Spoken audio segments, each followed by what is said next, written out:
আর যারা কেবল আল্লাহর জন্য মাথা অবনত করে তাদেরকে সুসংবাদ দিন, তাদের দায়িত্ব মহান আল্লাহ সুবহানাহু ওয়া তাআলা নিয়ে নেন। যদি কেউ আল্লাহর কাছে তার নিজকে নিবেদিত করতে পারে, যুবকরা ভালো করে শুনো, যদি আল্লাহর কাছে কেউ তার নিজকে নিবেদিত করতে পারে, তাহলে ইব্রাহিম আলাইহিস সালাতু ওয়াস সালাম যেমনি ভাবে আল্লাহ সুবহানাহু ওয়া তাআলা আগুনের কুণ্ডলী থেকে রক্ষা করেছিলেন, তেমনি ভাবে আপনাকে আল্লাহ সুবহানাহু ওয়া তাআলা রক্ষা করবেন।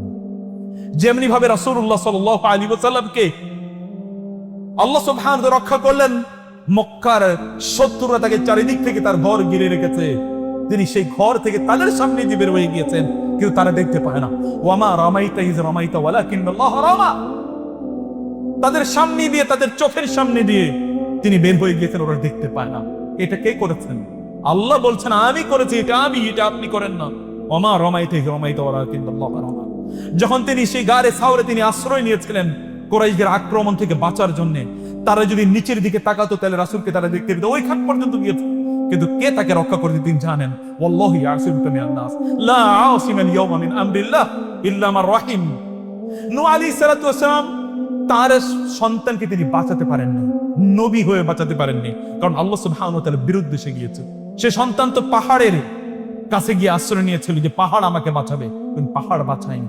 আল্লাহ যদি না বাঁচান কেউ বাঁচাতে পারে না, আল্লাহ যদি রক্ষা না করেন কেউ রক্ষা করতে পারবে না, আর আল্লাহ যদি কাউকে রক্ষা করে তার কেউ ক্ষতি করতে পারবে না।